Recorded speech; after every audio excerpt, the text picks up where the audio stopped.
హైదరాబాద్లో స్పా సెంటర్లో ముసుగులో జరుగుతున్న అసాంఘిక కార్యకలాపాలపై పోలీసులు ఉక్కుపాదం మోపుతున్నారు. ముఖ్యంగా కూకట్పల్లి భాగ్యనగర్ కాలనీలో పక్కా సమాచారంతో Cyberabad anti human trafficking Kukatpally పోలీసులు సంయుక్త ఆధ్వర్యంలో చామ్ వెల్నెస్ స్పా సెంటర్పై దాడి చేశారు. దాడిలో భాగంగా నిర్వాహకులు దివ్య, సంగీత, జయప్రకాష్లతో పాటు వ్యభిచారం చేస్తున్న 6 మహిళలను ఒక విటుడిని అరెస్ట్ చేశారు.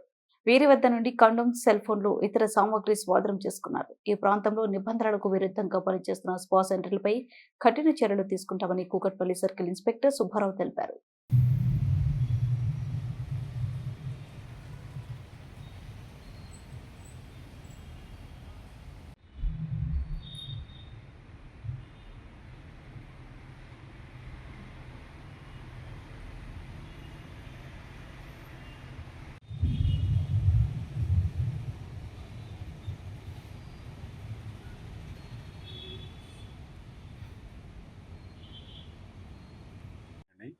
నిన్న సాయంత్రం మాకు 7 గంటలకి భాగ్యనగర్ కాలనీలో నుండి ఒక స్పాలో ఇల్లీగల్ యాక్టివిటీస్ నడుతున్న సమాచారం వచ్చింది.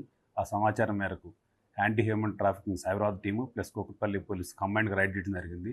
అక్కడికి వెళ్తే చామ్ బ్యూటీ స్పా అని ఒక పేరు ఉంది. దాంట్లోకి వెళ్ళి రైడ్ చేస్తే అందులో ఒక 10 మంది ఉన్నారు. వాళ్ళలో రిసెప్షన్లో ఉన్న 3 ఎంక్వైరీ చేస్తే దివ్య అని ఒక లేడీ తన ఓన్గా స్పా అని పేరుతోటి ఒక సెలూన్ లాగా ఓపెన్ చేసి స్పా పర్మిషన్ తీసుకుని ఆమె కస్టమర్లను తీసుకుని వచ్చి అందరికీ ఆన్లైన్లో కాంటాక్ట్ చేసి వాళ్ళతోటి ఇక్కడికి వచ్చినాక కస్టమర్లతోటి ప్రాస్టిట్యూషన్ చేపిస్తుంది. తీసుకొచ్చిన వాళ్ళందరితో కూడా అన్నీ అక్కడ రైడ్ చేస్తే అక్కడ మాకు అన్ని కండోమ్స్, సెల్ ఫోన్స్ అన్నీ దొరికినాయి.